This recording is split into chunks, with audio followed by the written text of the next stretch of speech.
David Ekwee Ethuro, the Honorable Speakers of County Assemblies present in the House, the Chairman, Council of Governors, in absentia, again, His Excellency, Governor Peter Mwangangi, the Governor of Mombasa County Government, who is also not in the House, representatives of the county executives, the Senator of Mombasa County Government, County 001, Senator Hassan Omar Sarai Hassan, who is in the House. The senators are present. The constitutional bodies and national government officials present, honorable members of county assemblies, clerks and all staff of county assemblies, the Senate staff, the representatives of the public who are in the House and represented by the youths. I can see the likes of Alfredo Bueno, the team is the House. Our various partners and donors present, members of the Fourth Estate, distinguished guests, ladies and gentlemen, good morning. It is important that when I was making that kind of introduction, I was mentioning in absentia. It is because those particular individuals, we invited them, but they have failed to come. So we must not be actually blamed or accused for not inviting them in the House, because some of them have pledges and promises that they must fulfill to you, honorable members. I am very happy to invite you here today, ladies and gentlemen. And may I bring to your attention of the theme of today, the effective legislature for sustainable grassroots development. Ladies and gentlemen, the main aim of this summit is therefore to account for the gains that have been made by the first legislatures in Kenyan devolved system, and in so doing, make the necessary preparations for transition to the next legislatures. As the legislative arm of government, that is county governments, we have been honored to represent citizens, to legislate on their behalf, and oversight the county executive to ensure timely and quality delivery of services. Considering our theme today, ladies and gentlemen, we shall reflect on the period since the inception of devolved system and take stock our performance of the functions entrusted to us. We look forward to learn from each other and to have candid discussions on where we have fallen short in our performance. We shall also interrogate measures that need to be taken during the transition period. And I'm happy to note that I've seen a chairman, Mwangangi, is also in the House, will share with us such experiences. Allow me to enthusiastically recommend our partnership with the Senate, which is constitutionally mandated to protect the interest of the counties and their governments. CAF and Senate have been engaging severally on various aspects with regards to bills, policies, and regulations of the county, of the functions of the county government. Again, I welcome you to Mombasa County and specifically to the Legislative Summit of 2017. Let us together audit the institutions we represent and develop a scorecard on whether we have satisfactorily delivered on the promises of devolution to the people of Kenya. Ladies and gentlemen, I know very well that we are not empty upstairs, but it is important that I remind you of 2017, this year, that it is a very important and significant period for this particular country. Ladies and gentlemen, the honorable members who are in the House, you'll agree with me that when you have been elected and you are in any position, a public office, whatever you say, you must account for it. You must be responsible for it. You cannot run away for it. You can never continue to campaign when you are holding a public office.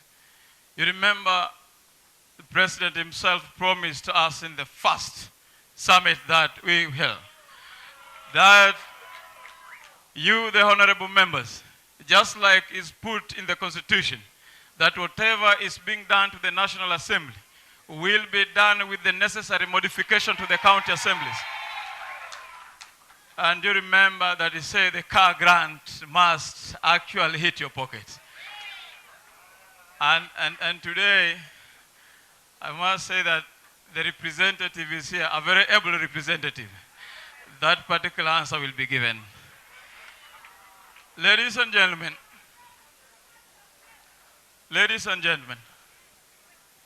we are moving towards elections. August, 8th August is not far from where we are standing. And I believe those promises must be met within the next 140 days. Ladies and gentlemen, I want you to, can you give me your ears, ladies and gentlemen? The elections that we are facing this year are very much important and vital for this country. It is either make or break for the generations to come. We have had 3 important elections in the history of Kenya. The first one was when, immediately after our independence, people were very optimistic that yes, we are having our own government and that we were expecting to solve our own problems as a people. That was never materialized. Ladies and gentlemen, in 2002, we went into campaigns. We did elections. The only option that we had, we were only chasing away Kanu, but not making delivery to the people of Kenya. That was never achieved. 2008, 2007, ladies and gentlemen, we did the same. Nothing much came out of those elections. I'm saying that, Right Honorable Senator Speaker Ekwee Ethuro, because the youths that were here yesterday, some of them called me yesterday night, and they were very happy. They told me, if we continue moving the direction that we are facing, then they are optimistic that if we continue to involve them in any leadership, in any forum, then we are going to change the future of this country. So we must advocate that when we go into this election, we must be peaceful. We must be ready to accommodate each other. We must not fight. We must avoid conflict. And it is so sad, because I always say truth as it is. Sometimes it is hurting, but I have to say it. You see, recently, we have been served with a concoction that is so bitter, we can't take that concoction. And it has come from the least as expected quarters. You've seen recently the president of a country and the governor of a county government abusing each other in public, misbehaving in public. I want to ask the president, get good advisor to tell you, do not attack any other leader that is junior to you. I want to ask the governor from Mombasa, you are given money, allocations. There is no way a president can be your agenda. Your agenda are the promises that you gave the people. Deliver first is when you attack the president. To me, that is how the reality, we must face this reality as leaders. We must be patriotic Kenyans. I am saying we must be patriotic because patriotism knows no tribe. Patriotism knows no party. And patriotism, ladies and gentlemen, knows no religion. I would want to thank you all, ladies and gentlemen, and make sure that when you leave this summit, make sure you work and make sure you deliver in your promises. Thank you so much, and may God bless you. Let us have one Kenya, one nation. Thank you so much. I love you, everybody. Thank you.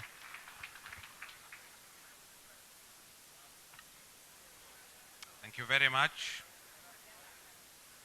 Thank you very much, Honorable Speaker of the County Assembly of Mombasa. I'd like to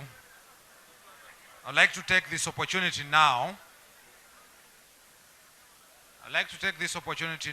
To invite the Honorable Leah Sopiato,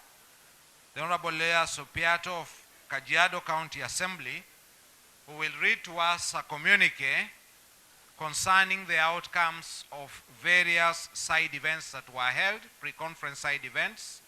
The outcomes of those side events will be given to us in a communique by the Honorable Leah Sopiato, Kajiado County Assembly. Welcome.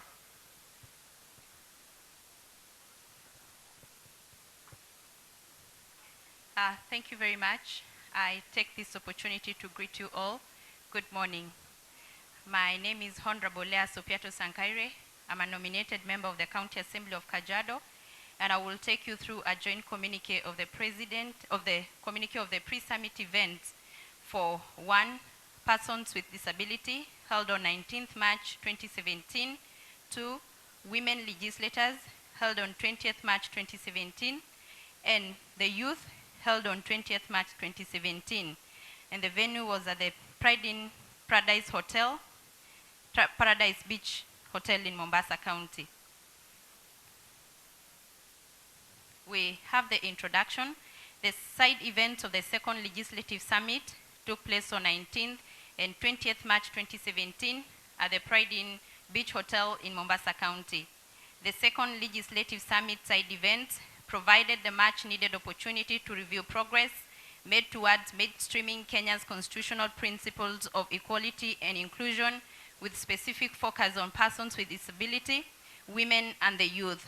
Since inception of the devolved system of government and the current legislatures, which came into being in 2013, the respective side events brought together senators and members of the county assemblies, MCAs, with disabilities, women legislators, and representatives of various youth groups from across country.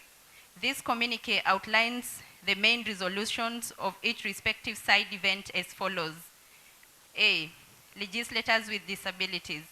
It was resolved that 1, all county assemblies should develop and pass legislation at the county level to address disability-related issues in order to operationalize disability-related national legislation, national disability laws, and give effect to relevant provisions of the Constitution of Kenya 2010. 2, the County Assemblies Forum CAF should sensitize county assemblies to allocate sufficient financial resources for disability mainstreaming at the respective counties.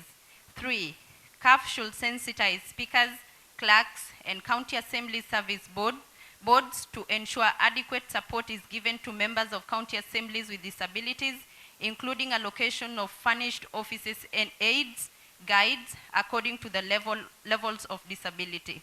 4, CAF should document the successes and challenges of the inaugural county assemblies with a view to build on strengthening what was worked so far and addressing the challenges encountered. 5, the National Parliament should review legislation to address issues of persons with disability on continuous basis. B, pre-summit events for women legislators. The women legislator side events agreed on the following resolutions. 1, the full implementation of the 2/3 principle.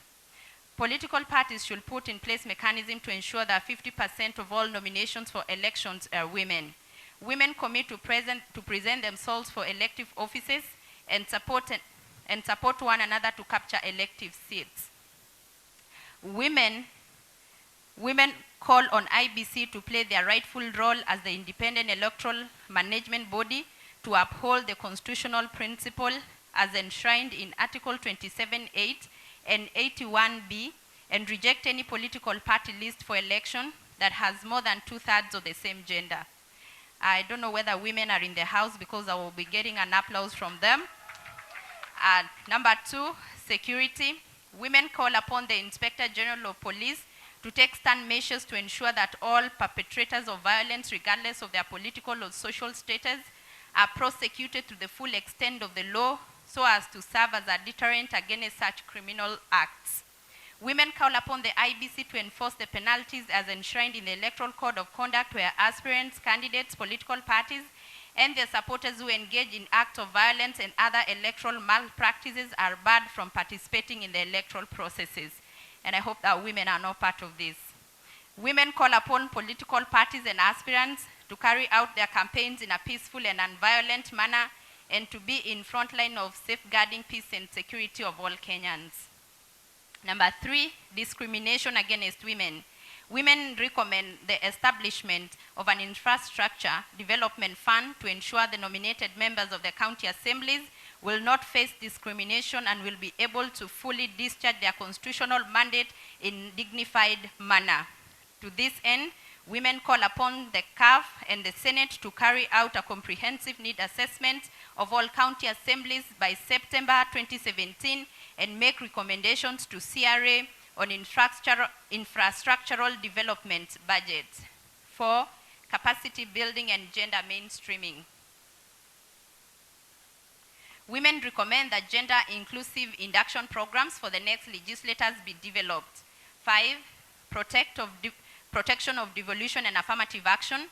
Women recommend that the political leadership spearheads the implementation of the constitutional provisions of gender equality and equity and upholding of the national values and principles of governance as articulated in the Article 10 of the Constitution. 6, gender-responsive budgeting.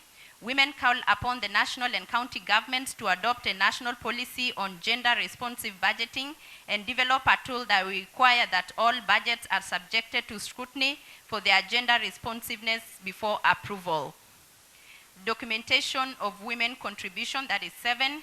Women at the development partners assist in documenting the detailed experiences of women legislators who have made it in the past to create an archive of journeys, successes, milestones archived by our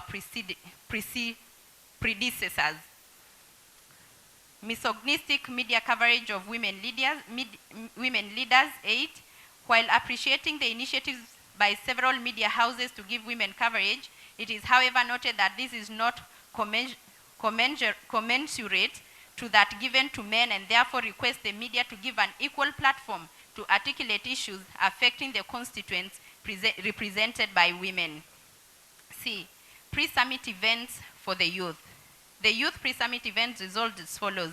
Legislators and policy makers to develop a structured engagement mechanism with the youth, leverage on ICT to ensure the legislative agenda resonate with the youth and develop effective feedback mechanism. Legislators to strengthen their respective house implementation tracking mechanism to ensure that all youth development initiatives made by the governments, legislations and policies affecting the youth passed by the legislators are implemented at both levels of governments. 3, members of the county assemblies representing the youth and MCAs below 35 years to be included in the membership of Kenya Young Parliamentarians Association in the next dispensation.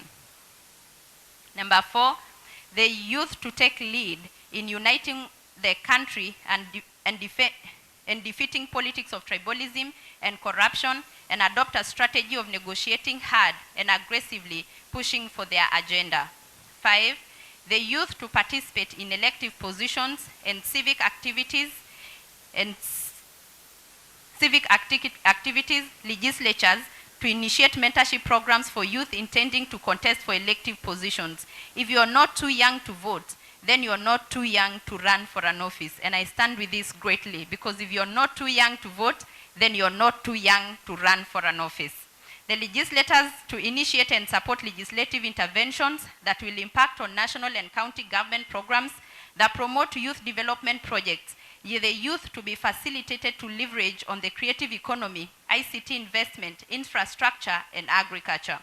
The Senate to carry out civic education on how the youth can engage the legislators through petitions and other mechanisms of engagement. The youth to leverage on opportunities provided by the Constitution.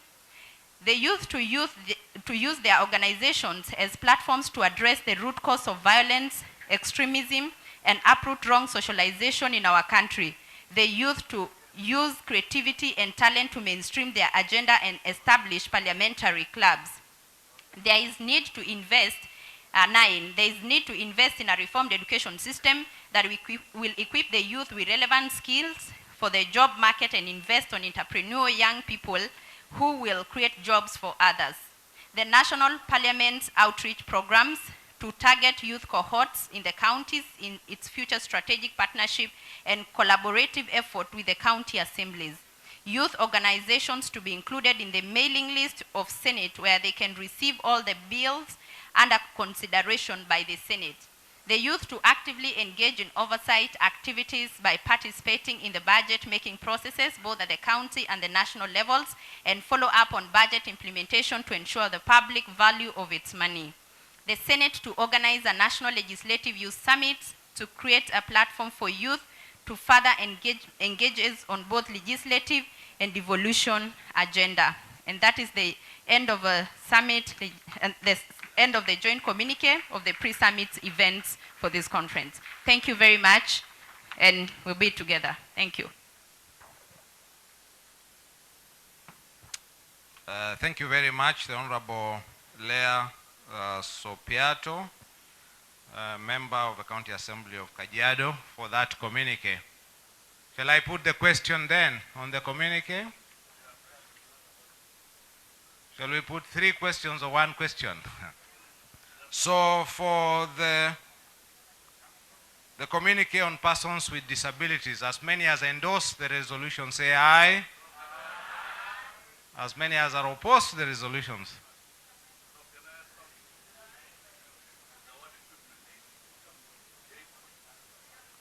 Mr. Speaker.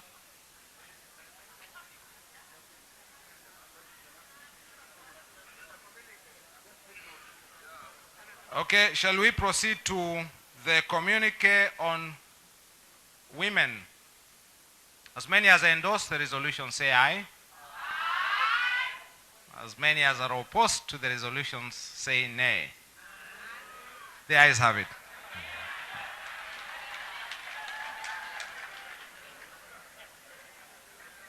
The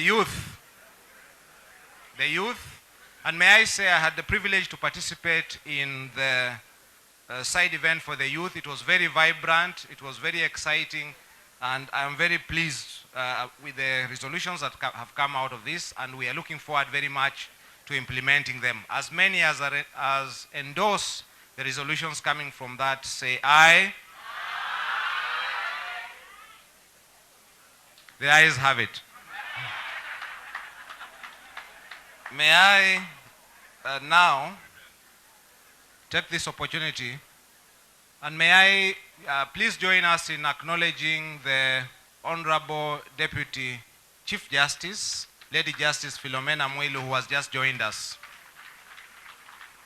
Welcome. May I now take this opportunity to invite Senator Mombasa County, Senator Hassan Omar Hassan, to welcome us to Mombasa County. Senator. Asante sana. Assalamu alaikum wa rahmatullahi wa barakatuh. I am here to do exactly what Speaker Ekwee did. So first and foremost, in the order of protocol, the Speaker of the Senate, the CS in charge of devolution, senators, members of the County Assembly, and everybody else here. Karibuni Mombasa. I also saw a lot of people, industry players in the civil society. I saw George Kegore and a whole litany, President Ekuro Court, and many others who are here today. We feel elated to have your presence in this esteemed session. You know, Mr. Wachu, when Gabriel Ndungu called you and he said, now we need the Islam prayer, I remember the late Njenga Karume in 2007. You remember when there was a lot of issues around Muslim rendition to Somalia. I was working with the Kenya National Commission on Human Rights at that time. And I recall Njenga Karume called me up and asked for a meeting with me so that he can see how best to reach out to Muslims to allay the anger. So I will not talk about the gist of what the late Njenga Karume spoke about, But all I remember was that he kept telling me, I need to meet the Islams. I need to meet these Islams. We want to apologize to the Islams. So ultimately I went to Amaina Kiai. Quite, you know me, when you do something that is hilarious, I laugh in front of your eyes. I don't know how to hold back. So I laughed when I went to Amaina Kiai. I told him Jenga Karume wants to meet the Islams. He says, don't blame the old man. In Kikuyu we say Idiramu. So it is a direct translation. So when Gabriel Ndungu said the Islam prayer, I also realized Gabriel was simply saying Idiramu. But on a light touch, welcome all to Mombasa again. For me, I think we have all, even at this hour of devolution, all of us will have a mixed judgment of whether devolution really succeeded, or are we doing well, or are we not doing well. You know, Mr. Speaker, devolution is not an experiment. It is the reality of our time. So, as industry players, MCAs and Senate, we can never afford to let devolution fail. Because this is not an experiment. It is already in the Constitution. So if you're any of the organs charged with devolution, your mandate is to ensure that devolution succeeds. And devolution was actually a revolution, our own little form of revolution without necessarily a violent revolution. When you talk about devolution, it tried to create structures to the very bottom of our society. It tells you need somebody called a ward rep, a village rep, and many of these things. These were not supposed to be cronies of the governance. They were supposed to take down devolution as a promise of our time. They were supposed to relate back the aspiration and relay back the policy orientation.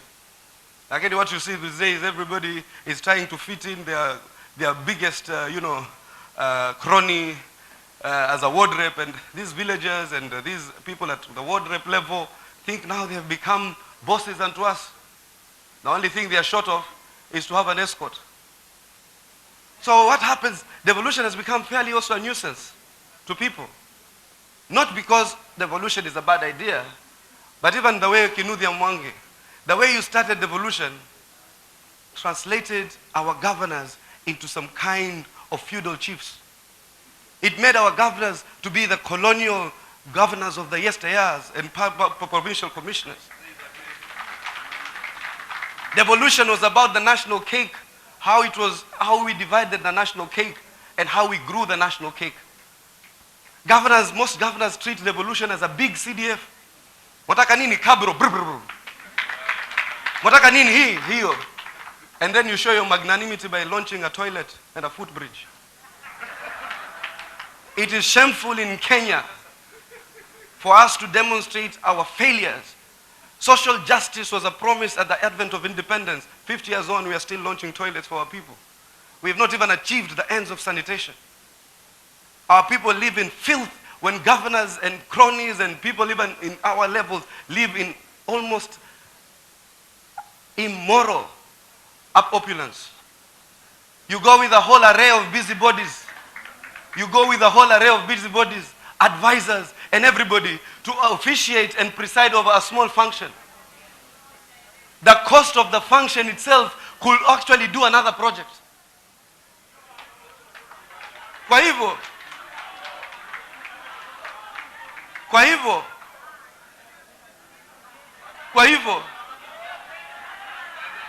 wacha nitaendelea. Kwa hivyo devolution was about equity. Devolution was about equity. Devolution was about social justice. Devolution was about the ordinary people. Devolution was about Article 174.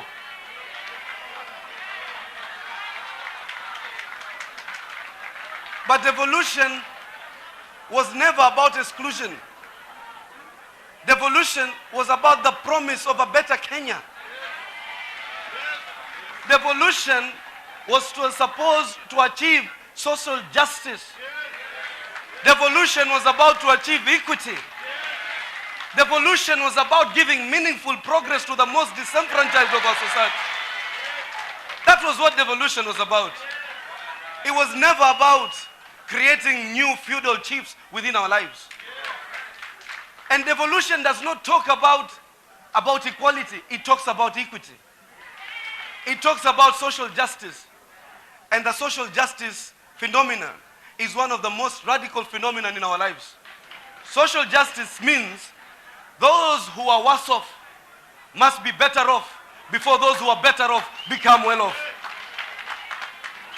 Kwa hivyo, there is no way we can audit devolution without auditing the conduct of those who must preside over devolution. You cannot talk about devolution without talking about the governors. You cannot talk about devolution without talking about the senators. You cannot talk about devolution without talking about members of the county assembly. And if we have made mistakes, we must own those mistakes. Even us, I've spoken many times, Speaker, in the Senate. I believe the Senate ought to have done more, much in the same way the members of county assembly need to have done more in the oversight role of the county governments. Kwa hivyo, as we come to this conference, let us honestly and objectively interrogate the issues around devolution. Let us make sure, and I want to end this by saying this, especially to the members of the media, you make the position of an MCA so inconsequential. You always continue to discredit the institution of the MCA. You try every other time to make it appear like MCAs are unworthy of those positions, overpaid and yet underachieved. There are MCAs in this country who are more learned than people in parliament. And the intention of devolution was to ensure that we have MCAs who are competent to be legislators in the same way we have legislators in the national parliament. And that's why when I see some of these people talking about senators seeking different positions, they make it appear like it is criminal for a senator to seek an MCA position. It is not. They talk about senators who are becoming MCAs. Why are you not talking about senators who are about to become president like Wetangula? Because there are all sorts of senators. So for me, we must have a resolution of this conference to ensure that this position of an MCA is revered, it is celebrated, both in terms of its ability to execute its function and its respect in the society. So MCAs, some of you might be seeking higher office. This might be our last time we're in this forum together in this format. So as you go into your election period, make sure that you cement the vision for the future. Take stock of what your county assemblies have done. Those who get re-elected, improve them. Those who seek other positions, help to improve the MCA. Those who become senators, ensure you empower MCAs. And all institutions must work to ensure that this country is set on the path of the devolution revolution. Wale watu waliokuwa na heckle mimi siogopi heckling. Where?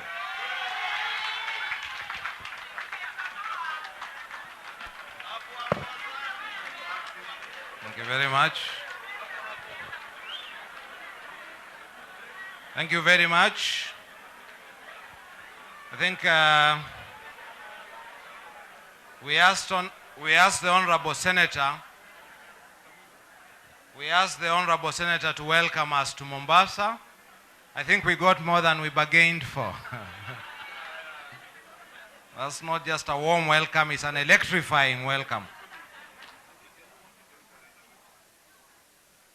May I just indicate that on the program it shows the Honorable Hassan Ali Joho, Governor for Mombasa. We have received his apology. The Honorable Governor says he will be present with us at the closing ceremony. He was not able to make it at this event.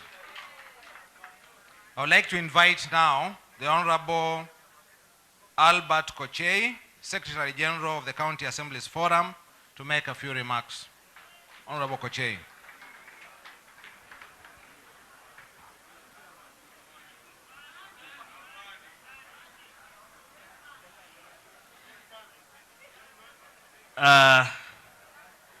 The Honorable Speaker of Senate Ekwee Ethuro, the Honorable Speakers of the County Assemblies, the Honorable Minister C.S. Kiunjuri, all protocol observed. Good morning. I have just witnessed that those are what you call Mombasa things. Hizo vitu za Mombasa tunawatakia mazuri. In the meantime, Honorable Speaker, I have only one responsibility, and that is to invite our Chair of CAF, Honorable Johnson Osoi. But before I do so, allow me to make one or two observations. One is to really thank all of us for making efforts to see to it that our second annual legislative summit is successful. You are all aware that we did it alone as county assemblies in 2014. In 2015, we did it alone.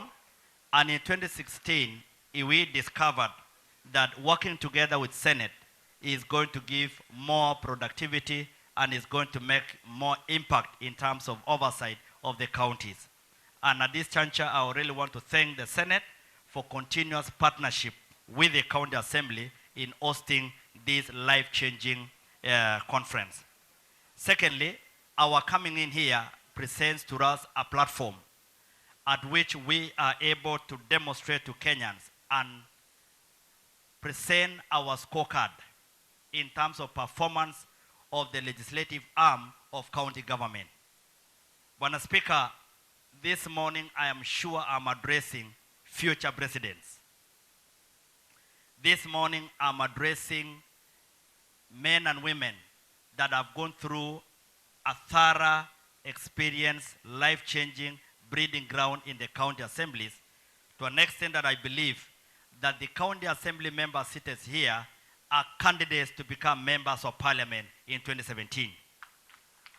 I am aware the members of county assembly seated here are candidates to become the governors of the Republic of Kenya.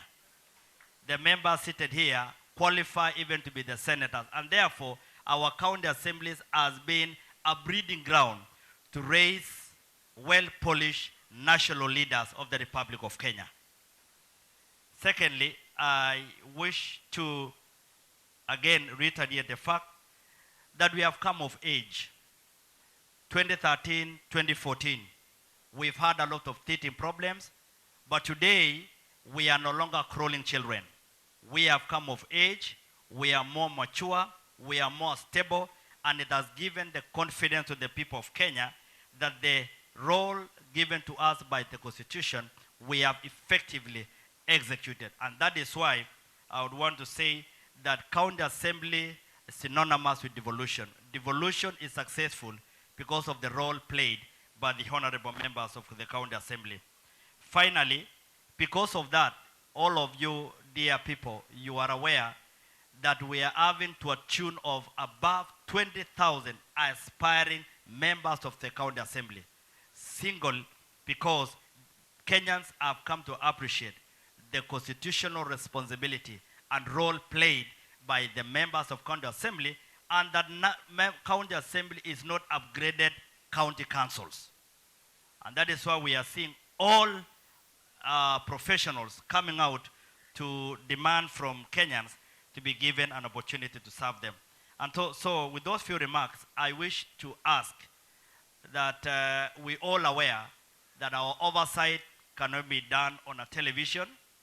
Our oversight cannot be a talk shop. Our oversight is conducted in a well-structured manner, and that is within our counties. My prayer is that this conference will not be an opportunity for us to say us versus them.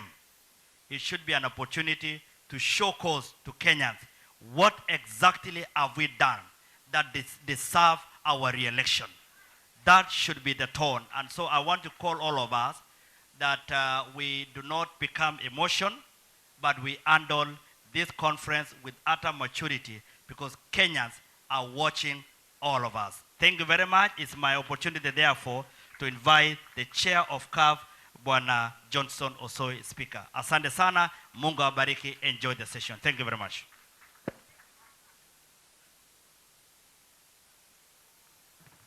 Thank you very much, Secretary General. The Speaker of the Senate, the Right Honorable Senator Ekwee Ethuro, Deputy Chief Justice, who is also the Vice President or Deputy President of the Supreme Court of Kenya, Lady Justice Philomena Mwilu, senators here present, speakers of county assemblies present, constitutional commissions and independent offices represented, members of the county assemblies present, our partners, and members of the fourth estate, good morning. Welcome to the second Legislative Summit of 2017. Before, Right Honorable Speaker, before I make my remarks, I wish to quickly recognize the following cadres within the assemblies. My quick mathematics, as I sat there, I noticed that we have about 18 speakers of the county assemblies who are in the house. I wish to ask them to stand up wherever they are.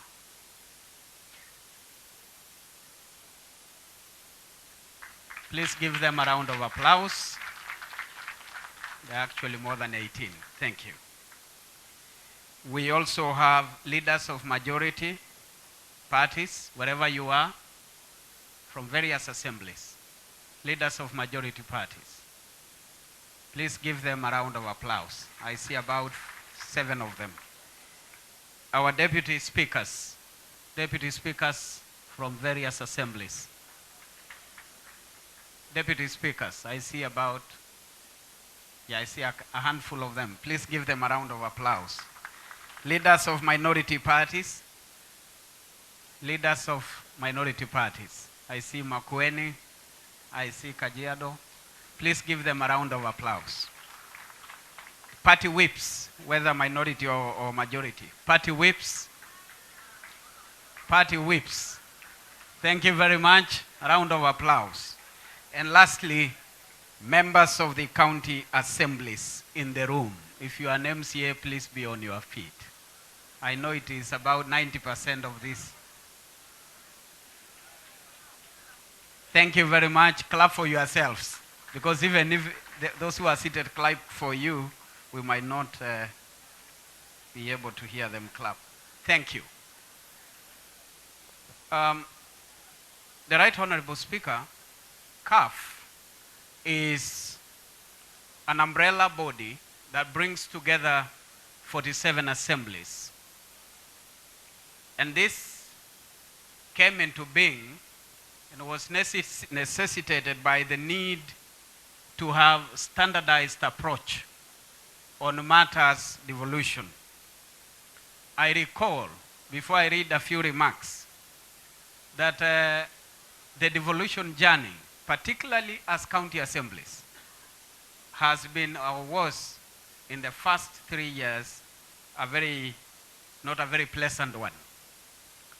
We started off with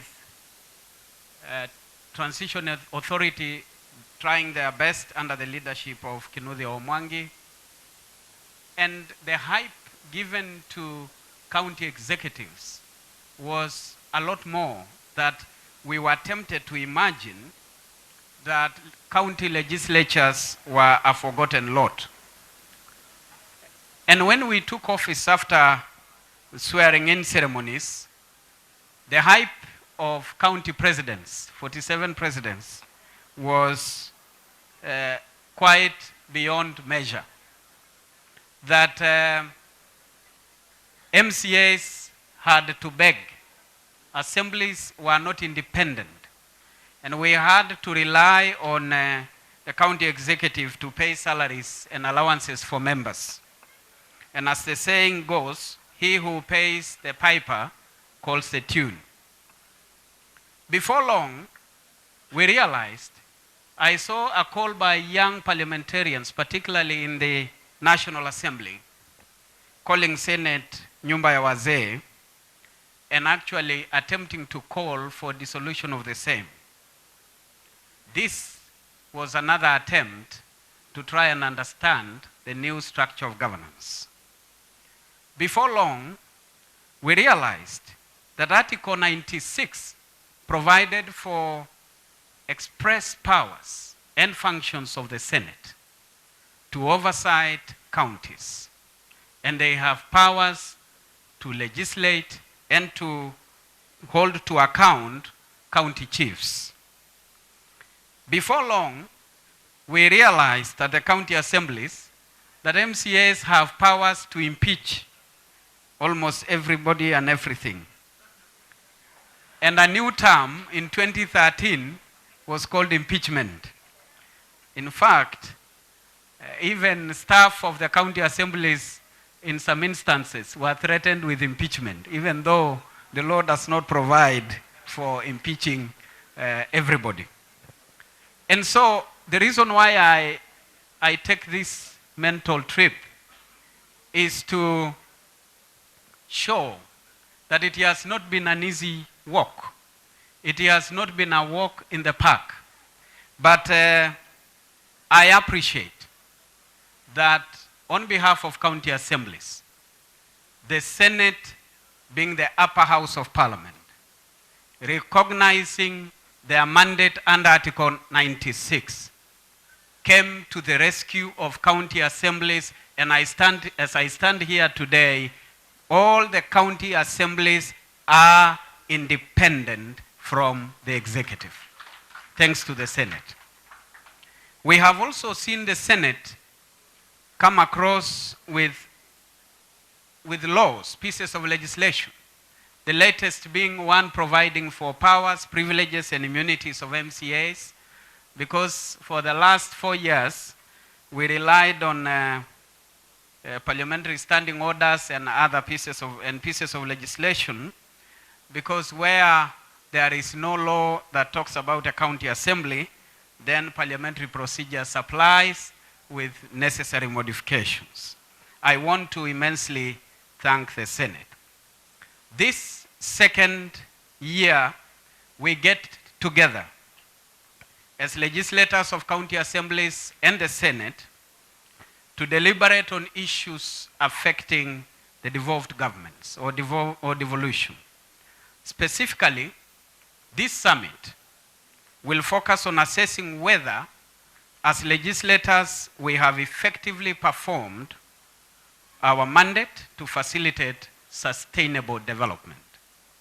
The main objective of this summit is to account for the gains that have been made by the first legislatures in Kenya's devolved system, and in so doing, make the necessary preparations for transition to the next legislatures.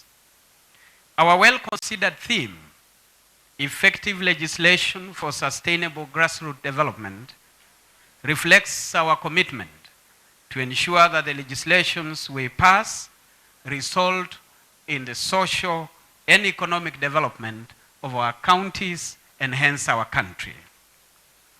Through the next 3 days, ladies and gentlemen, we shall reflect on the period since inception of devolved systems of governance and determine how stronger institutions can be established going forward. We shall demonstrate how assemblies have performed their functions of oversight, legislation, approval of budgets, and policy plans within their respective counties. We shall also hold candid discussions on key topics that are of interest to both the institutions we serve and other stakeholders in devolution. Overseeing a legislation process in a system with significant structural changes possesses challenges in itself. Navigating the legislation process in a system where there is a complete overhaul of governance structures has never been an easy task. We came in office fully cognizant of this, and today I can proudly say we have made significant strides in delivering our mandates as county legislatures. On legislation, the county assemblies since 2013 have enacted or passed more than 1,400 bills touching on the functions of county governments, which are enumerated under the 4th schedule, part 2 of the Constitution of Kenya 2010. Members and committees of county assemblies have commendably performed their role of oversight over the county executive arm. They have done so with immense commitment by asking the right questions and demanding accountability at the county level. Several times, this has caused a lot of discomfort for the county executives, who often resorted to downplaying and politicizing issues. And I am on record saying any differences on account of the constitutional oversight mandate of county assemblies should never be misconstrued to mean personal differences. The county assemblies are legislators who must perform their constitutional mandate. I must mention the budgeting function of the county assemblies. For most of 2013 and 2014, with the support of several national government agencies and development partners, a lot of expertise and resources were put into place into developing the capacities of the various committees and staff tasked with budgeting and financial oversight in county assemblies. We ensured that these members have all the skills and know exactly how to vet the budgets and budget estimates, allocate reasonable resources to proposed projects, and oversight their implementation. So every time assembly committees have raised questions with regard to budgets, I want to confirm that these were competent members raising questions where there were discrepancies worthy pointing a finger at. It is therefore improper to portray these members as selfish individuals who publicly belittle their concerns in an effort to gain any political mileage. In conclusion, honorable colleagues, as we convene here today and for the next few days, my call to all of us is to put country first. Put Kenya first before all our institutional and personal interests in the spirit of intergovernmental relations, before clan and kin. And we shall have a future to be proud of as a people. And to the public, we are honored to have served our country as the founders of devolved units, because the question is no longer whether we will be fathers and mothers of devolved units, but the question is rather, what do we leave behind come August? We have represented you. We have legislated on your behalf and oversighted the executive at county level to ensure timely and quality service delivery. I know that many of our members will be defending their seats in the forthcoming elections, and many of you will be vying for seats at National Assembly and Senate, and even as governors.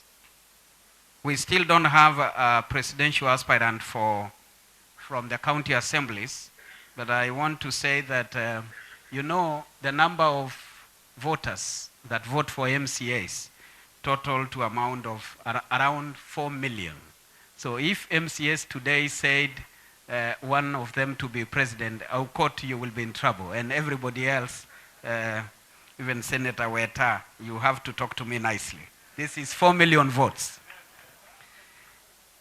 I want therefore to take this opportunity to hope that the public will entrust you again, and all of us, and honor us to represent them again. As I wish you well, I wish you the very best as we continue into the 8 months. Okay, I hear you about car grants. We will have that discussion later. And I want to wish you well as members of County Assemblies. We appreciate what we have been able to do. The chair has months into the handled became the chair for that.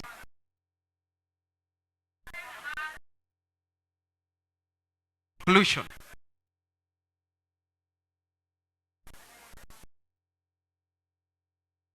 Body. And our societies coffee.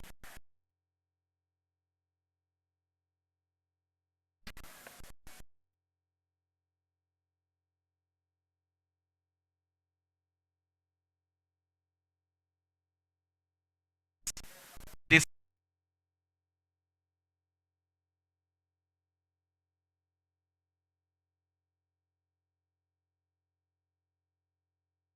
right.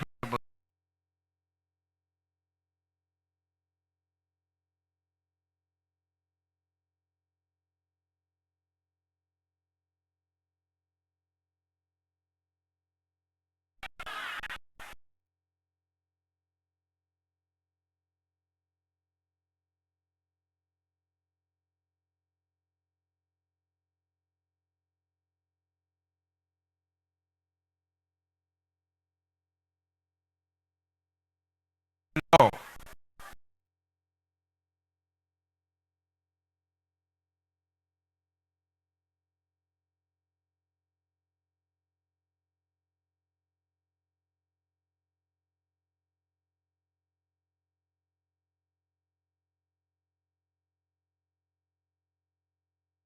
Precisely provide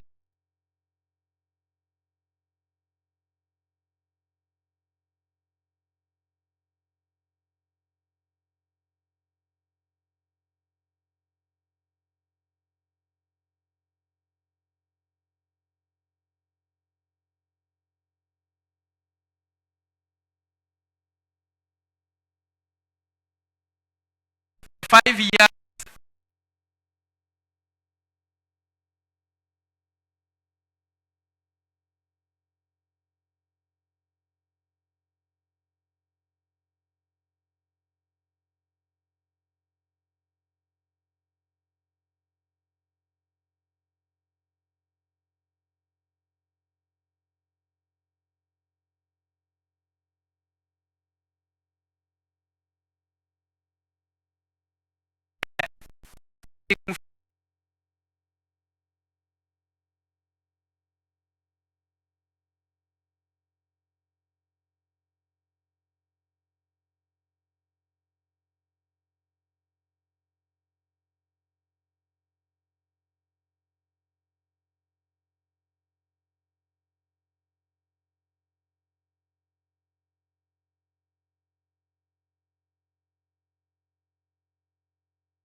resolution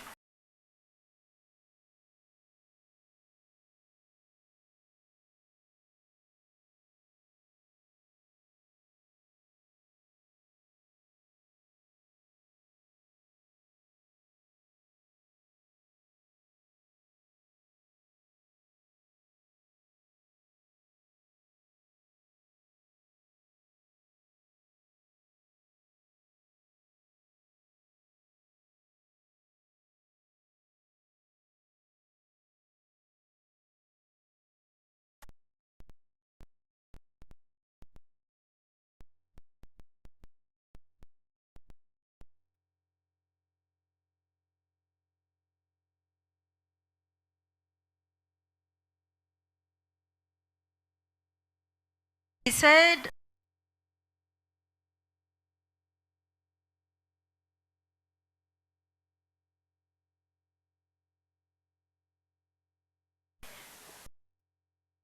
enhancing access to justice. The jurisprudence that has over the last 4 years emerged from the courts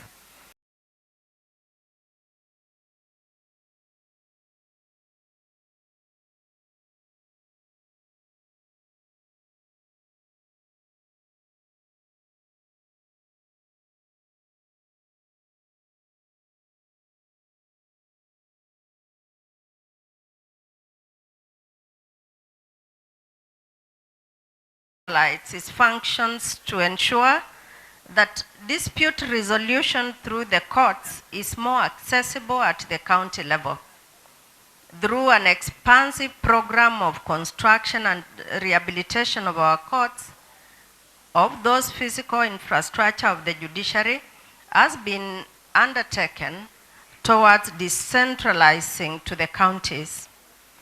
And the Chief Justice has several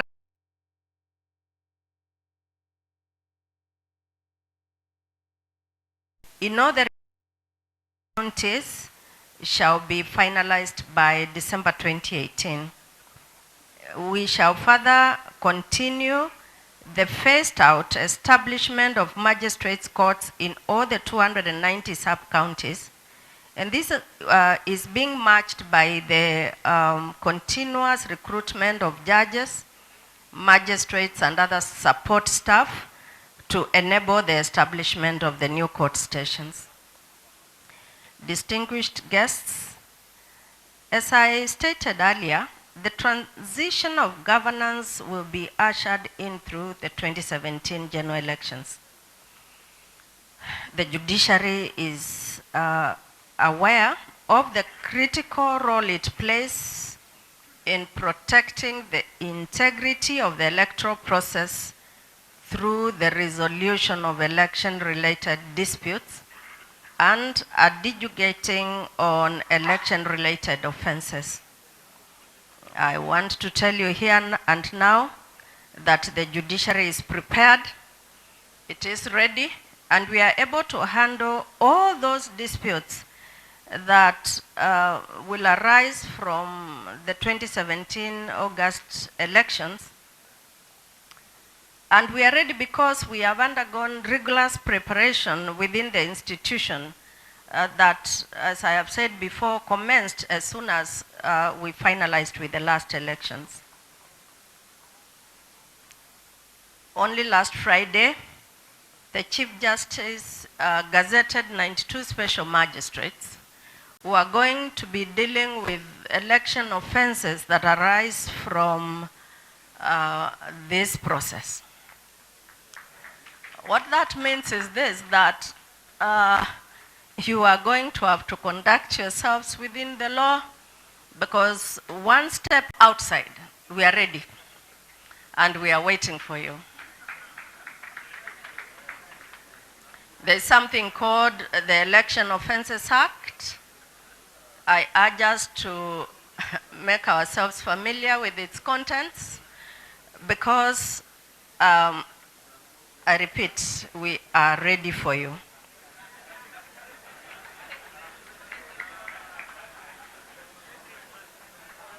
And we are ready because we have had a comprehensive program of training of judges, magistrates and judicial staff on election dispute resolutions that has been spearheaded by the Judiciary Committee on Elections and our training school, which is called the Judiciary Training Institute.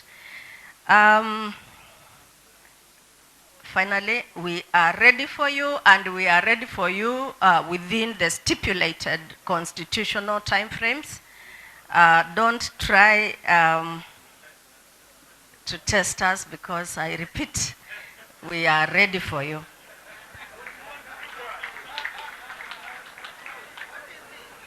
One of the key outcomes of this summit is enhancing cohesion during the election period. You have a critical role in ensuring that elections are peaceful and that they represent the free expression of the will of the people of Kenya. We have only one Kenya. Please preserve it for us and for our children. Please preserve this one Kenya for us and for our posterity.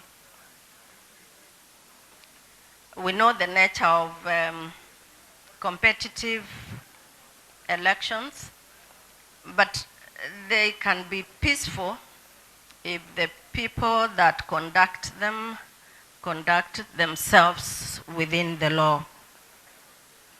Your experiences in making law at the county level, the relationship between county assemblies and county executives, between national and county governments, your experiences in enhancing citizen participation, in enhancing the rights of women, the youth, the marginalized and the disabled will allow us to improve and deepen our representative democracy and the design of Kenya's devolved system of governance. I therefore urge all of you to engage constructively and robustly in the agenda for the summit over the next 3 days. I thank you for having appreciated the role the judiciary plays in devolution and for inviting us here. And I confirm once again that we are a willing, ready and able participant in protecting devolution. And because you're just about to start, if you haven't already started, a serious period of campaigns, I wish you all the very best. Please operate within the law, because a step outside the law, we will be waiting. Thank you very much.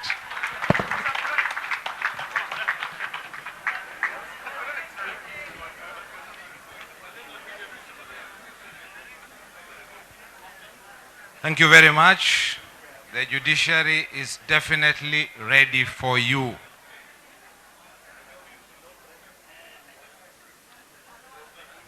Distinguished guests, ladies and gentlemen, I think there are few people in this country who have more robustly, more courageously, more steadfastly stood in the defense of the Senate and of devolution than the gentleman I will be calling next.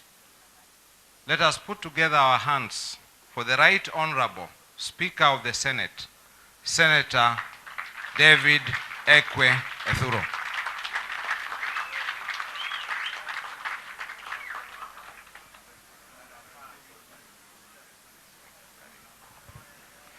Thank you, Mr. Mwangangi, the clerk of the Senate, and who is also the secretary to the Parliamentary Service Commission. The Honorable Lady Justice, Deputy Chief Justice, the CS for Devolution and Planning, my good friend, the Honorable Kiunjuri, the Chair of the County Assemblies Forum, the Honorable Ochoi, the Secretary General of CAF, the Honorable Kochei. You can see those names are quite nearer.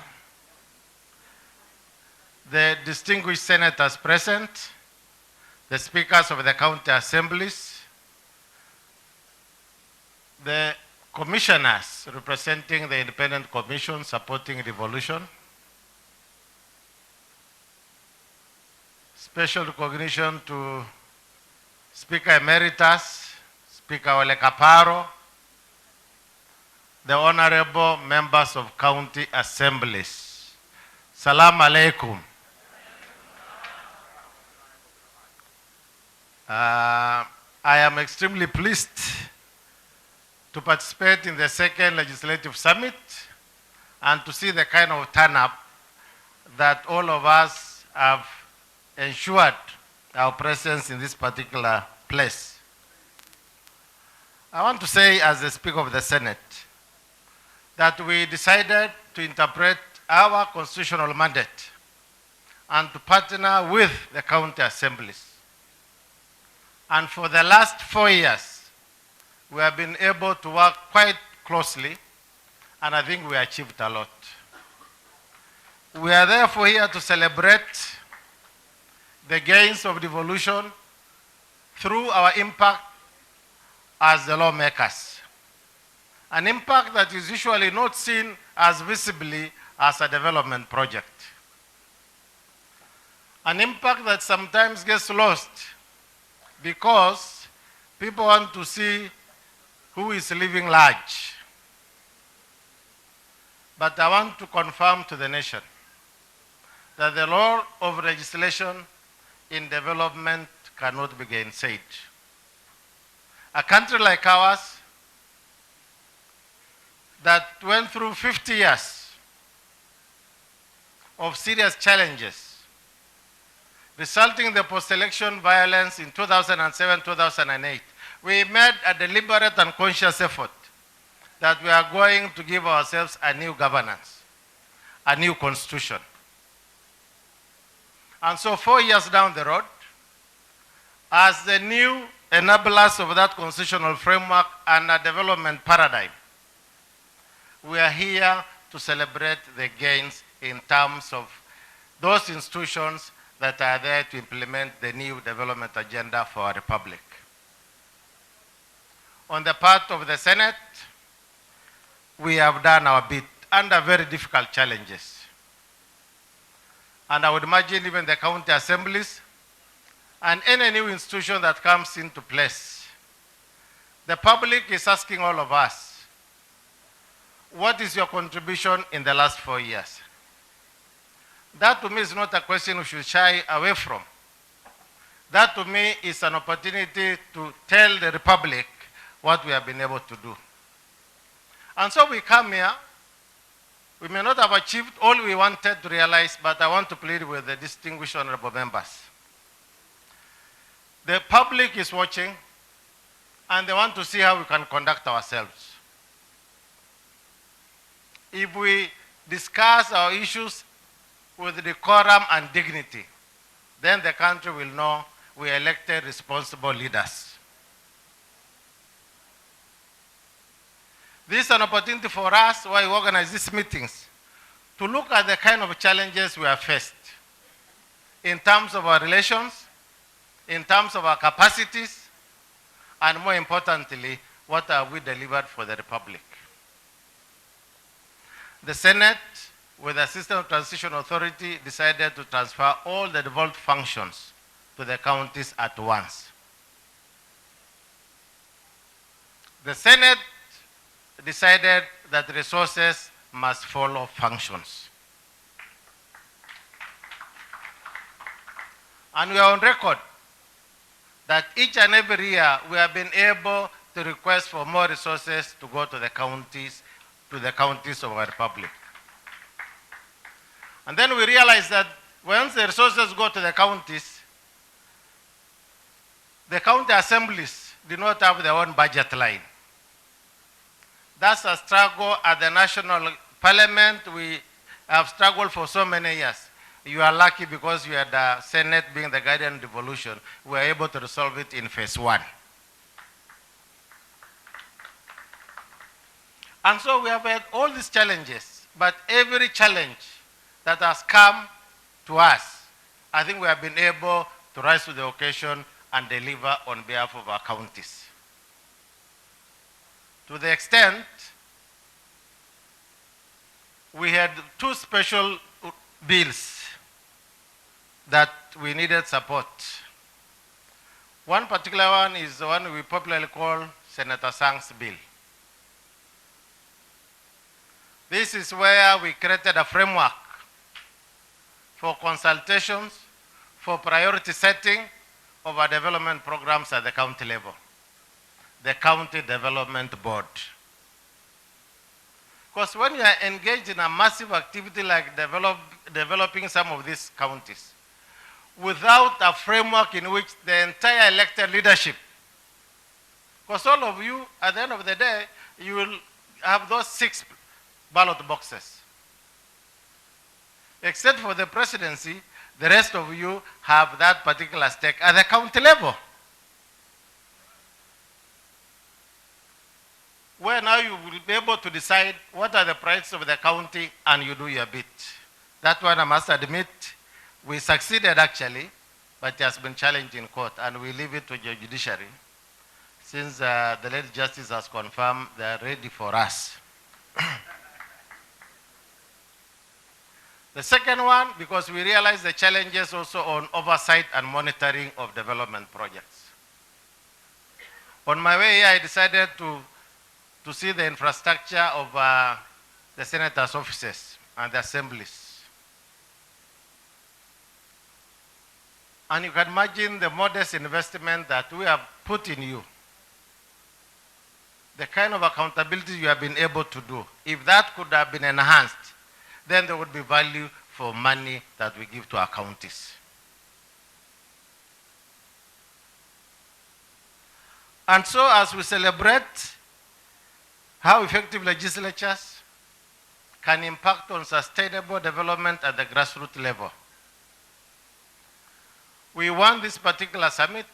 I know it's coming towards the general elections, but life must continue. The elections come and go, but this nation must continue. Part of our discussions here would be to ensure that we have addressed some of the transition challenges. One of them is the issue of pensions for the county staff.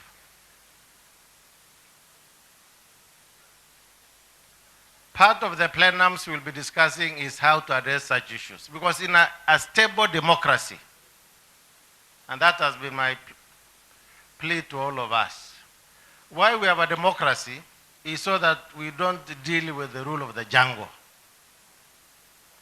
Is that citizens can come together and share and discuss how to organize themselves, including transitions. This will be the first phase of our transition, and we want to manage this transition properly.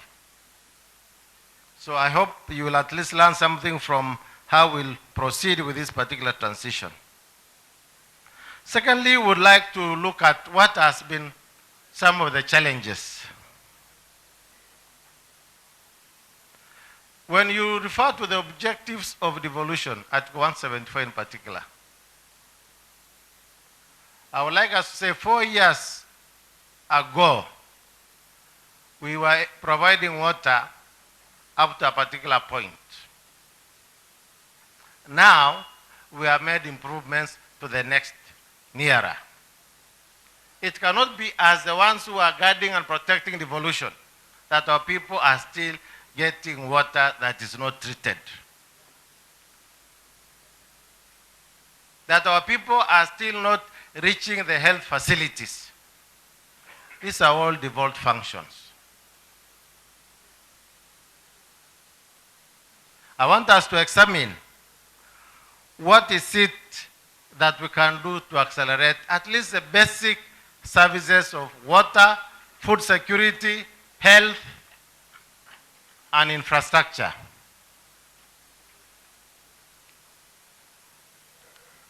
One of the issues in the way we have worked together is lack of trust amongst institutions. We have the Intergovernmental Technical Relations Committee. We need to ensure this committee is actually upgraded to be a fully fledged commission.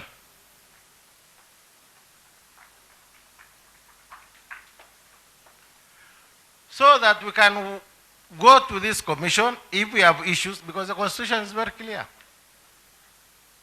They will be able to help us in the kind of issues that threaten devolution, because it is a requirement in our constitutional dispensation that we must cooperate, we must consult, we must talk to each other, and that's where public participation is a major issue in our constitutional dispensation. So, fellow lawmakers, we are here to celebrate our gains. We are here to celebrate the rule of law and constitutionalism. We are here to ensure devolution works. It is your responsibility. I am happy for the 4 years I have been in the Senate. We have done our bit. We are happy we have stabilized some of the relationships amongst other players. We are happy that as we go forward, in fact, let me correct the erroneous impression that everybody is running away from the Senate. That's not true. In fact, there are people coming to the Senate. Very many. This is the time for everybody to see where else they would want to have an influence, to have an effect. It also reflects the failure by the relevant organizations to work together. And I think between the Senate and the county assemblies, we can be able to tell this nation that there are two institutions that have come together and are working together.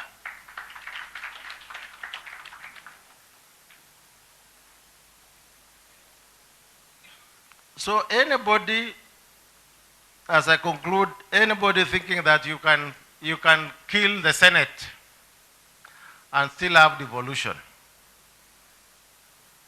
is not being truthful.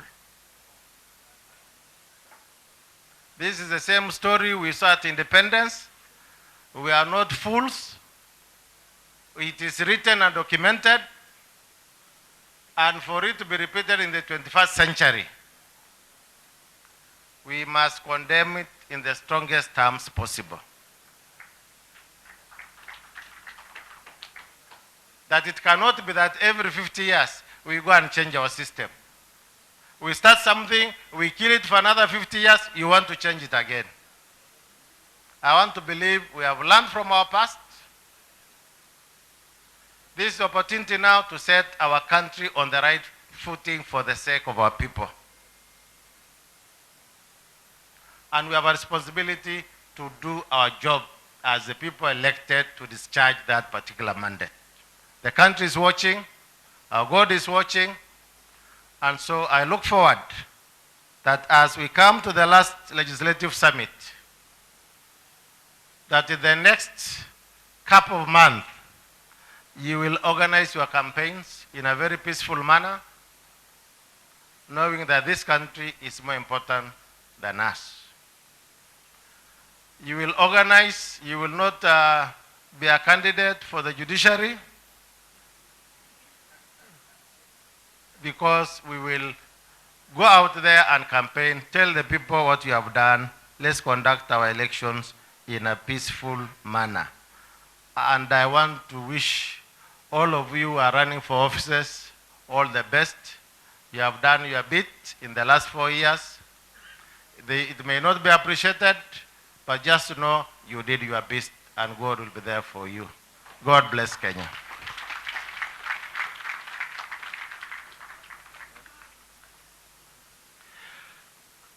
Honorable members, it's now my pleasure to invite the representative of the President, the Honorable Kiunjuri, whom I must congratulate that since he joined the ministry, we have worked very well as the managers of devolution. Keep it up, you are one CS, and we look forward for continued friendship and partnership.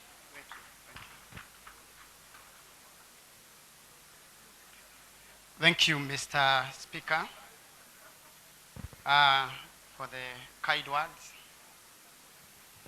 And allow me to make remarks on behalf of His Excellency the President Uhuru Kenyatta, the Commander-in-Chief of the Kenya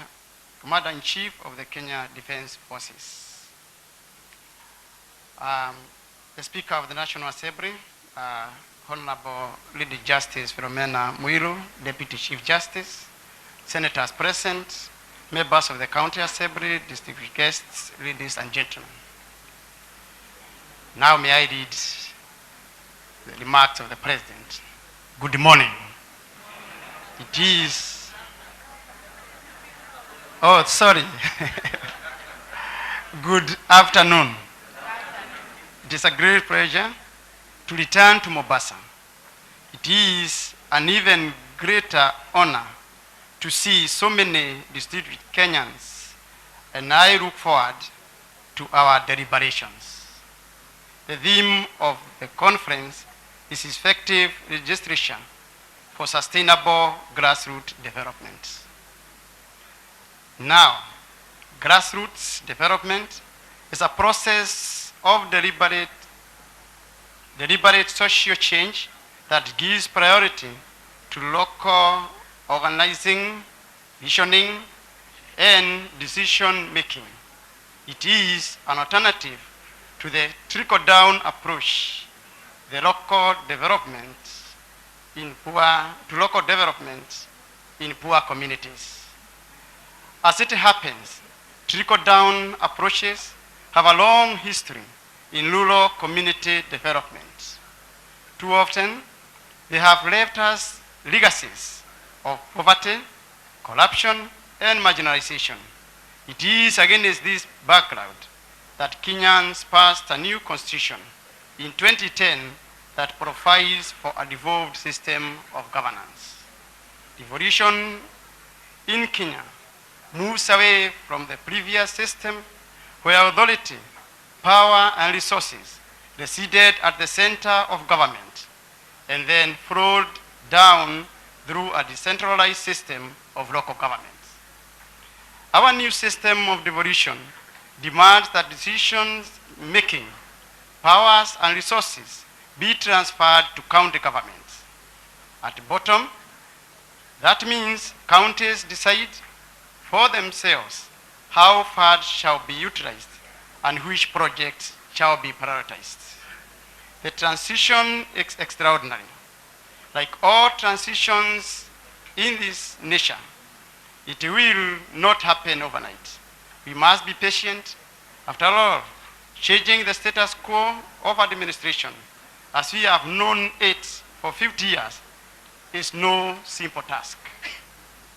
However, during this relatively short time, of implementation, we have accomplished significant gains through devolution, and we have substantial successes to show for that change.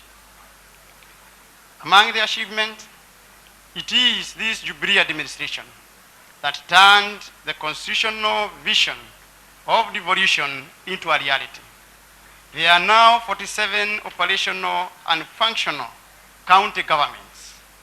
To ensure that counties were established on a firm foundation, the national government established policy and framework, deployed human resource teams and secondary staff from the national government to the counties for a seamless transition to devolved governments.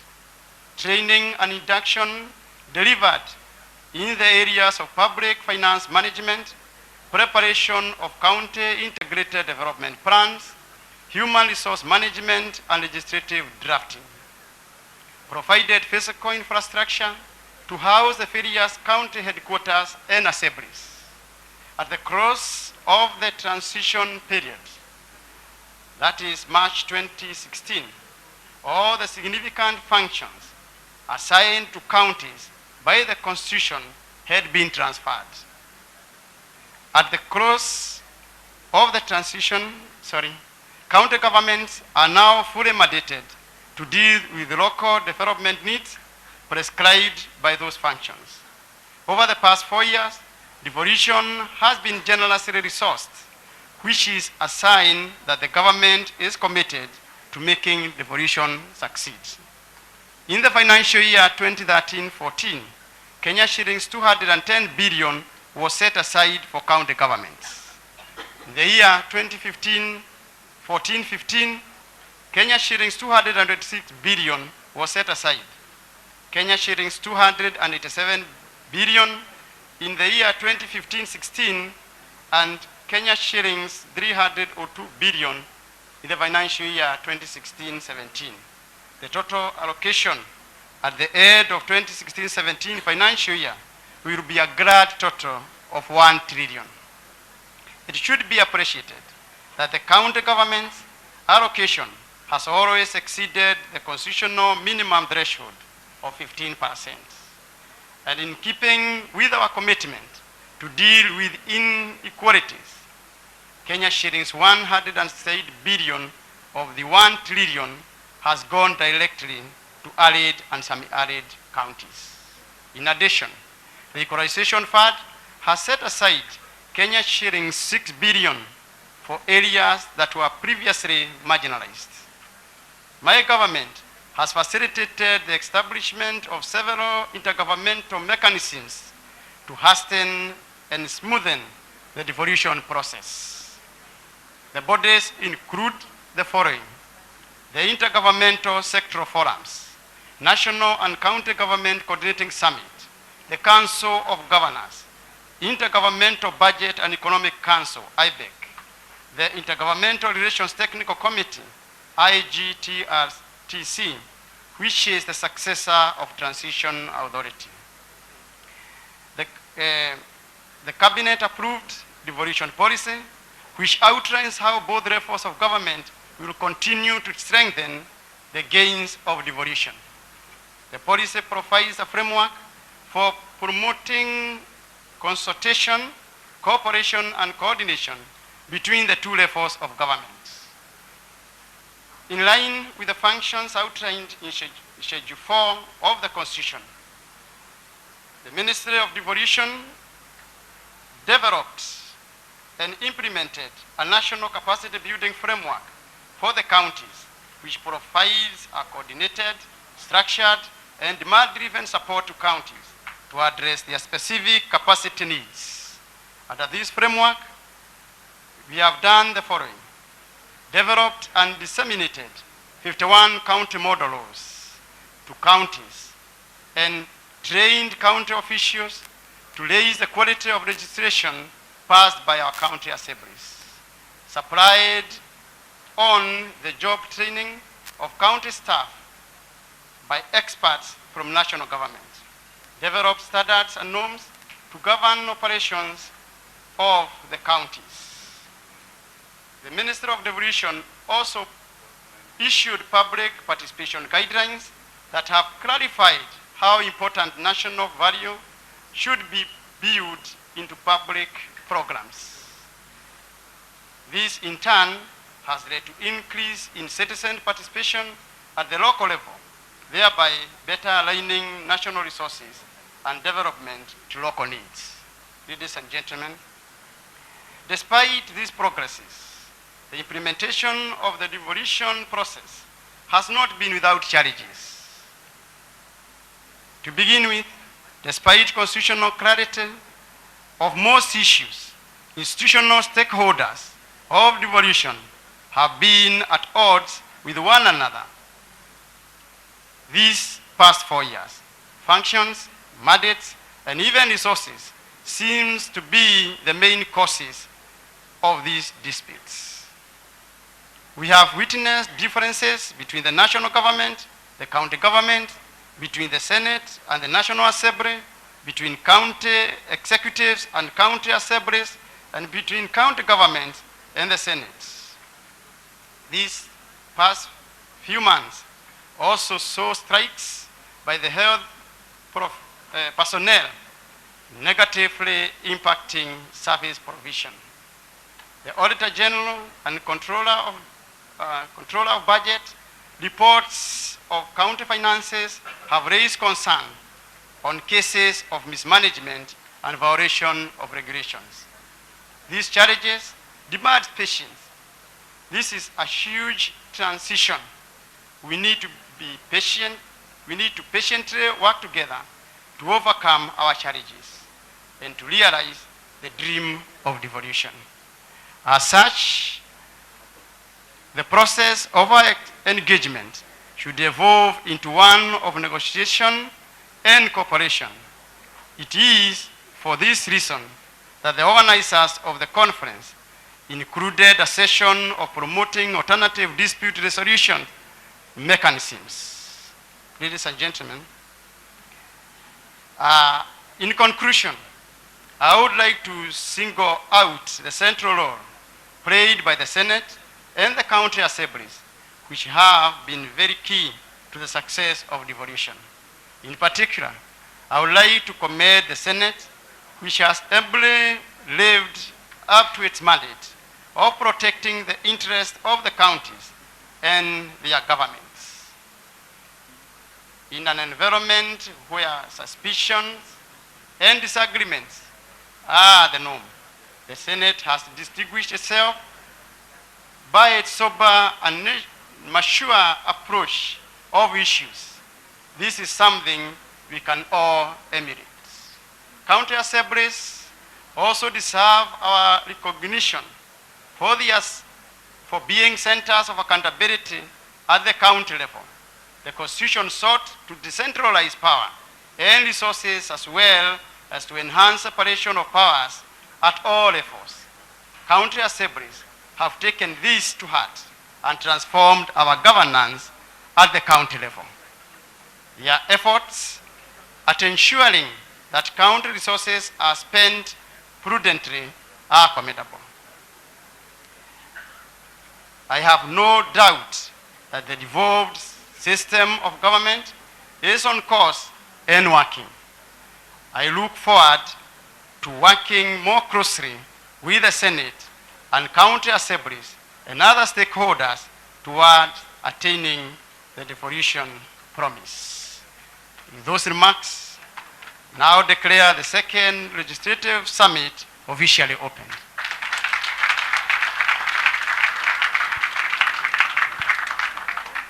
Thank you very much. And this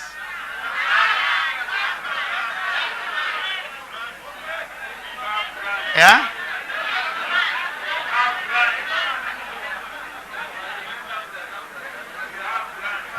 You see, when you have a messenger, you treat the messenger in a polite way, so that the message you give to the messenger will be delivered in a very good way,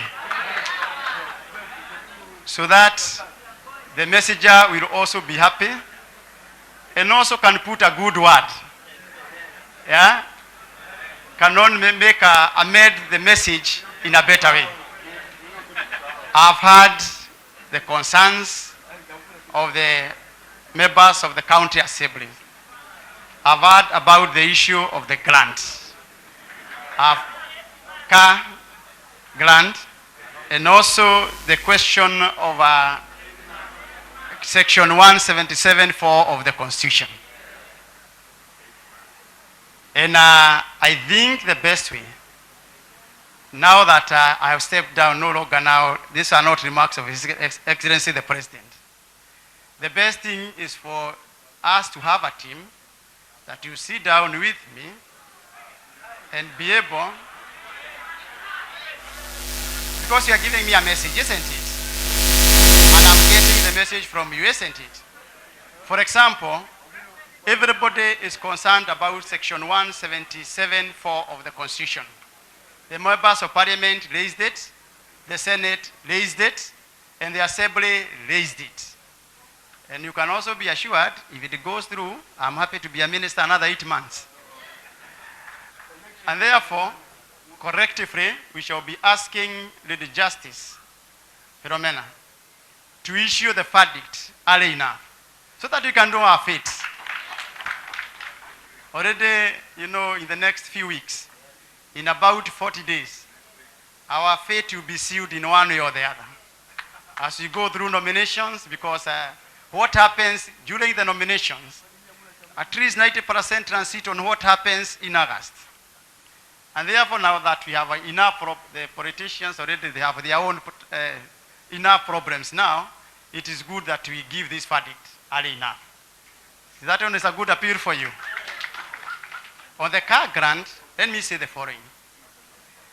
The journey for tomorrow, if you want to have a journey tomorrow, you prepare today, isn't it? What you should be ensuring is that we put the laws and regulations into place, so that if we sitting assembly members will not benefit from the grant, our predecessors must benefit. That is one thing I'm advising, but allow me to finish. And also, I take upon myself to remind His Excellency the President that the members are still waiting. And we shall be looking at it. In a way, we shall get how to communicate this. There is one only thing I wanted to say, that when we were young boys, and all of us were once young boys, and girls, I want to talk of boys, and girls, but I want specifically to dwell with the issue of boys. And those of us who are brought from the village, up from the village, not those privileged to have gone to urban setup, that we used to go to the schools, and there were many fights in school. They were really scheduled fights. And there were even those boys who used to do the fixtures. Those fights that will be done on Monday, other fights on Friday, the middle of the week, the crossing day, and the opening days. Some of you who went through that must be now with nostalgia, remembering what used to happen. But there was even girls. I'm happy that girls also used to schedule those fights. But there is one thing that was happening that was very common. There were some young boys who used to challenge big boys. And always they would throw bitter words to you, disgusting words to you, and you'd beat them thoroughly. Thinking that you have beaten them thoroughly, they wake up and now even throw more disgusting words. They were irritating. And you can beat them from morning to evening, but they are still irritating you, to an extent whereby you had to, in a clever way, run away. You'd assume that you are supposed to go home and do a duty, perform a duty, then you run away from the young boy. Tomorrow start the same pattern. So what am I coming from is that those boys used to be there, irritants are always there. It is upon us readers to judge what is positive criticism, negative criticism, and at the same time to judge what is crude criticism. Thank you very much. Thank you. Thank you very much, Honorable CS. Thank you very much. Thank you very much. Distinguished guests, ladies and gentlemen, we want to thank all the speakers for their presentations. We have come to the end of the opening session. I would like to request, we will now be proceeding to a health break and photo session, and then we will come back to begin the first session before we go for lunch. So this is very important to note. We are coming back in another 15 minutes to start the session immediately after the health break and the group photo. I would like to request that we are upstanding and allow the high table to proceed out of the door before we join. Shall we be upstanding? And please let us have the courtesy to allow the high table to proceed in procession and then to follow. Thank you very much for your time and your patience. This session is adjourned.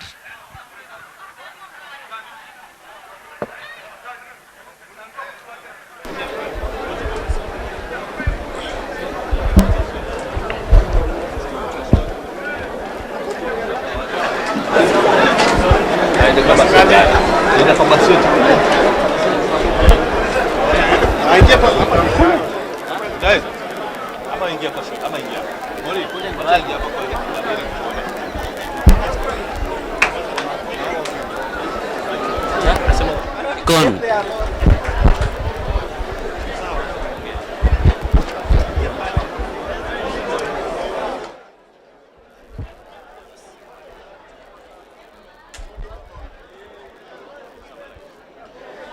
The first session of the second legislative summit coming to a close here at Pride Inn Hotel in Shanzu, Mombasa, where different speakers have addressed the more than 2,000 delegates meeting here.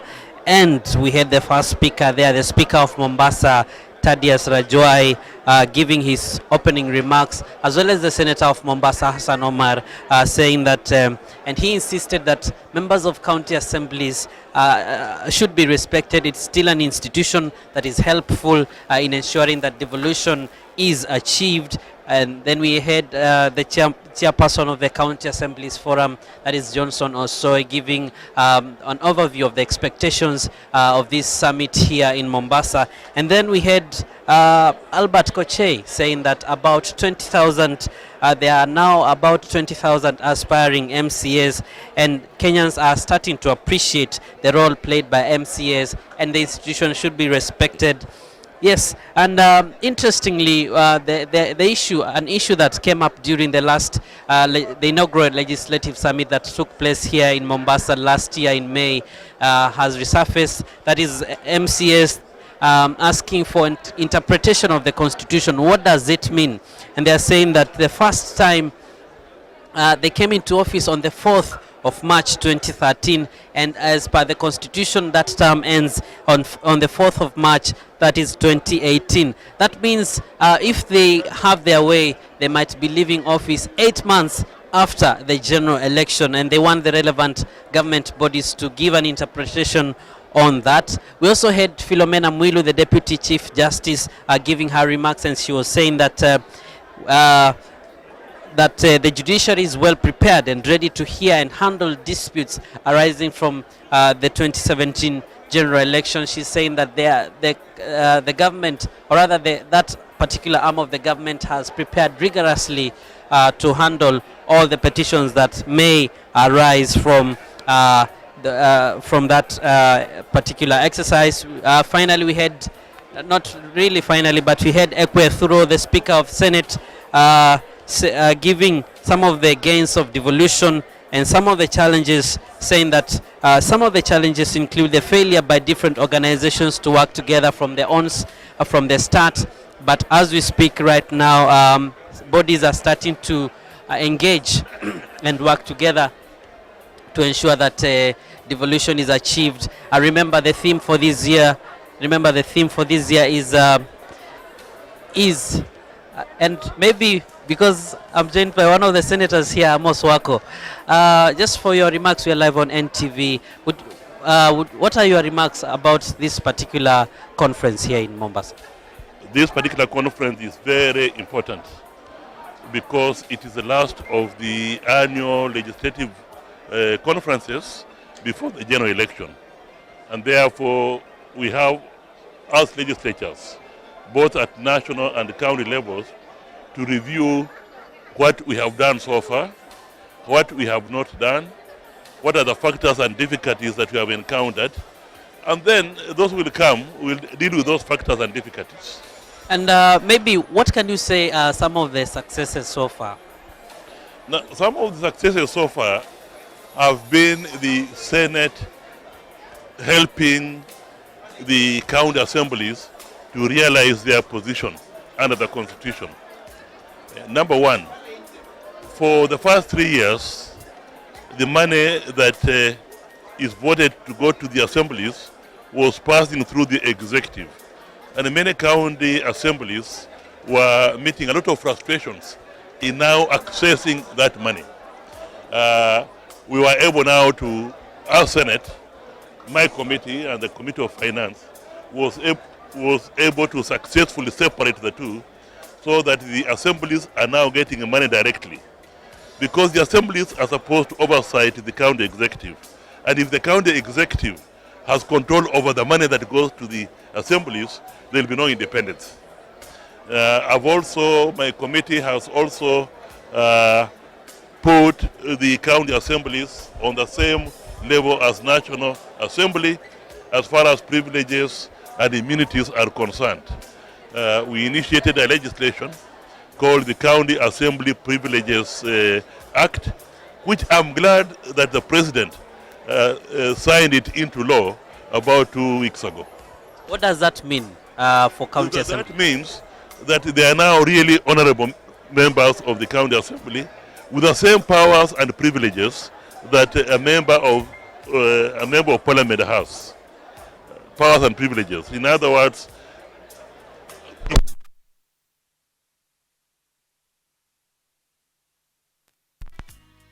without fearing that they will be inundated with suits for defamation and other things like that. Let me pick your mind. We had Johnson Osoi, the chairperson of the County Assemblies Forum, giving a hint on asking for constitutional interpretation on the issue of the term of office, saying that they came into office on the 4th of March 2013 and they ought to be in office till the same time in 2018.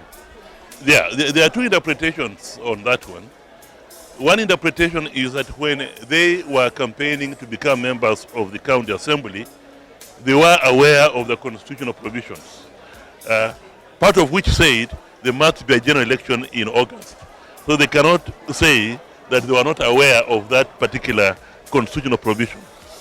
But the other part, and I must say, this is encouraged more by the various settlements the government has made, for example, on the members of the Independent Electoral Commission who went away. I think they were given a package which included payment for the term that they did not serve. They were supposed to have served for 5 years. They were going away earlier than the normal. So that package included that. So that's the argument here now, that in as much as the Constitution says the members of the county assembly for 5 years, and we are having elections before the 5 years have expired, they must be paid for that amount. So what do you think is the way forward? So we have to, I think the matter is in court, this is what I heard, and let us wait for the court's ruling.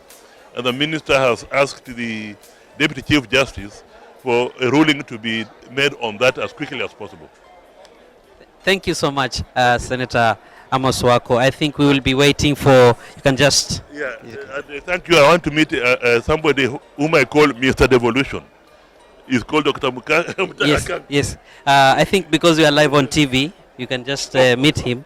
Yeah, and yes, he's saying that there are two interpretations to that particular matter on the terms of office for MCS. They ought to have known the time that they were coming into office, how long they would stay in office, but it's a matter in court, and we'll be waiting to see what the court will rule on that particular matter. For now, I want to take you back to my colleague standing on the other side.